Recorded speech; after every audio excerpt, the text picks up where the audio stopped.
Court में closure report दी है। 12 अगस्त को रिपोर्ट दाखिल की गई। सीबीआई ने मौत को आत्महत्या माना। पिता संजय ने जांच पर सवाल उठाए हैं। सीबीआई पर लीपा पोती का आरोप लगाया है। पिता की तरफ से ये आरोप लगाया गया है। 27 अगस्त को अगली सुनवाई होगी। तो बहुत बड़ी जानकारी है, बहुत बड़ी अपडेट हम आपको बता रहे हैं। देखिए, बहुचर्चित मनीषा मौत मामले में बहुत बड़ा अपडेट सामने आया है। सीबीआई ने पंचकुला कोर्ट में क्लोजर रिपोर्ट दी है और 12 अगस्त को रिपोर्ट दाखिल की गई थी। सीबीआई ने मौत को आत्महत्या माना है। अब ऐसे में सवाल उठ रहा है कि क्या सीबीआई भी मनीषा को न्याय नहीं दिला पाई है। पिता संजय ने जांच पर सवाल उठाए हैं और पिता की तरफ से ये बात कही गई है कि सीबीआई पर लीपापोती करने का आरोप पिता की तरफ से इस पूरे मामले में लगाया जा रहा है। 27 अगस्त को अगली सुनवाई अब इस पूरे मामले में देखने को मिलेगी। तो देखिए, मनीषा हत्याकांड को लेकर के, मौत मामले को लेकर के बहुत बड़ा अपडेट अब सामने आ रहा है। सीबीआई ने पंचकुला कोर्ट में क्लोजर रिपोर्ट दी थी और 12 अगस्त को रिपोर्ट दाखिल की गई थी। अब आपको बता दें कि सीबीआई ने मौत को आत्महत्या माना है। पिता संजय ने जांच पर सवाल उठाए हैं। पिता की तरफ से इसको लेकर के जांच पर सवाल उठाए जा रहे हैं। पिता की तरफ से ये बात कही जा रही है और कहा जा रहा है कि सीबीआई पर लीपापोती का आरोप है और 27 अगस्त को अब इस पूरे मामले को लेकर के अगली सुनवाई देखने को मिलेगी। जिस तरीके से मनीषा मौत मामले में जांच देखने को मिली, पोस्टमार्टम रिपोर्ट की बात करें तो एम्स में भी पोस्टमार्टम देखने को मिला था पूरे मामले को लेकर के, और सीबीआई की तरफ से अब ये बात कही जा रही है कि मौत नहीं बल्कि आत्महत्या की बात सीबीआई की तरफ से मानी गई है मामले को लेकर। बड़ा मायूस करने वाला आज जो समाचार मिला है, बड़ा दुखदाई भी है और मायूस करने वाला है परिवार को भी, पूरे हरियाणा के 36 बिरादरी के समाज को। क्योंकि इस मनीषा बेटी एक हमारे खाली बैरागी समाज की बेटी नहीं थी, 36 बिरादरी की वो बेटी थी। जब से उसके साथ ये दुर्दांत हत्याकांड हुआ है तो हरियाणा का ही नहीं पूरे देश का 36 बिरादरी का आदमी ये चाहता था कि इसको न्याय मिले, लेकिन सरकारें भी किसी तरह की कोई सुध नहीं ले रही है इसमें। मैंने माननीय प्रधानमंत्री जी को भी, माननीय मुख्यमंत्री हरियाणा सरकार श्री नायब सिंह सैनी जी को भी एक अपील की थी पूरे हरियाणा, पूरे देश को जोड़कर मेल करके कि इस बच्चे को न्याय मिल सके।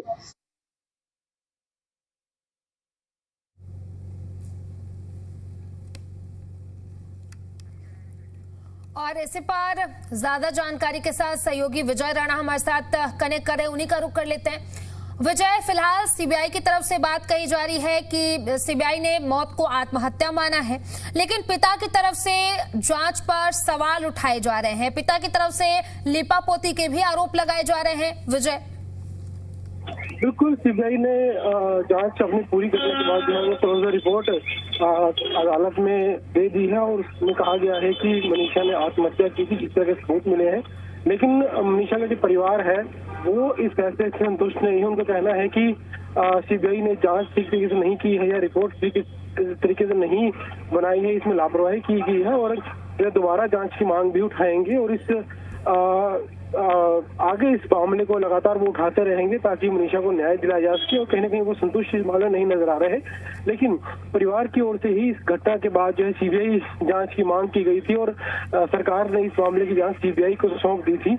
और अब करीब 1 साल के बाद सीबीआई ने जो अपना रिपोर्ट जो है कोर्ट में दी है और यही कहा है कि जो भी सबूत मिले या जो भी लोगों से पूछताछ की गई है, जो भी मामला पूरा छानबीन करने के बाद ये सामने आया कि मनीषा की ओर से आत्महत्या की गई थी। लेकिन परिवार हालांकि अब तक संतुष्ट नहीं है और आगे परिवार क्या कदम उठाता है वाली बात होगी। लेकिन सीबीआई की ओर से अपनी जो क्लोजर रिपोर्ट है वो कोर्ट में दे दी गई है। जी बिल्कुल विजय, पिता की तरफ से सवाल भी उठाया जा रहा है और इस पूरे मामले को लेकर के अगली सुनवाई जो है 7 अगस्त को होगी। अब ऐसे में सवाल ये है कि क्या मनीषा को न्याय मिल पाएगी या फिर नहीं मिल पाएगी। सीबीआई भी अब न्याय दिलाती हुई नहीं नजर आ रही है पूरे मामले में।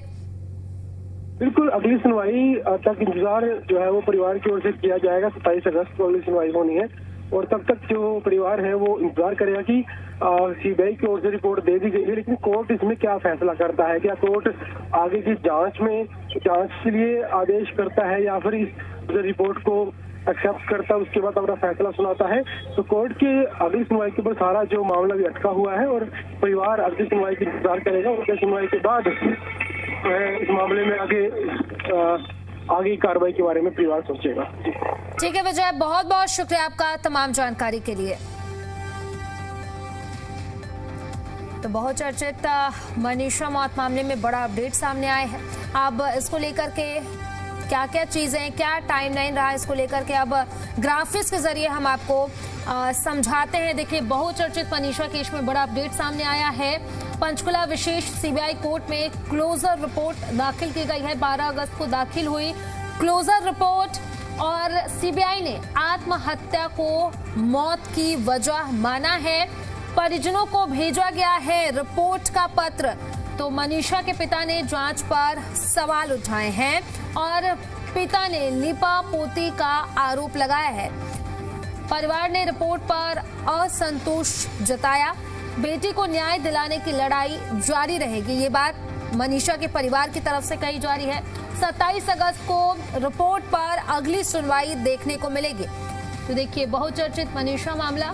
तो देखिए, मनीषा केस से जुड़ी हुई अहम जानकारी जो हम आपको बताते हैं। 13 अगस्त मनीषा का शव गांव की नहर पर मिला। 18 से 19 अगस्त पुलिस ने सुसाइड केस इसे बताया और 20 अगस्त सीएम ने केस को सीबीआई को सौंपने की बात कही। इसी के साथ साथ 26 अगस्त को औपचारिक रूप से केस सीबीआई को सौंप दिया गया। सितंबर सीबीआई ने गांव आकर जांच की शुरुआत की। 7 अक्टूबर सीबीआई टीम ने घर पहुंचकर परिवार से पूछताछ की। 31 जनवरी को कोई खुलासा नहीं हुआ। 14 जुलाई पिता संजय दिल्ली में सीबीआई अफसरों से मिले और 13 अगस्त को सीबीआई ने कोर्ट में दाखिल की क्लोजर रिपोर्ट। तो इस पूरे मामले को लेकर के क्या कुछ टाइमलाइन रही है, अहम डेट्स क्या रहे हैं, ये हम आपको ग्राफिक्स के जरिए लगातार बता रहे हैं। तो देखिए, 13 अगस्त को सीबीआई ने कोर्ट में दाखिल की थी क्लोजर रिपोर्ट। अब इस पूरे मामले को लेकर के आगे सुनवाई देखने को मिलेगी।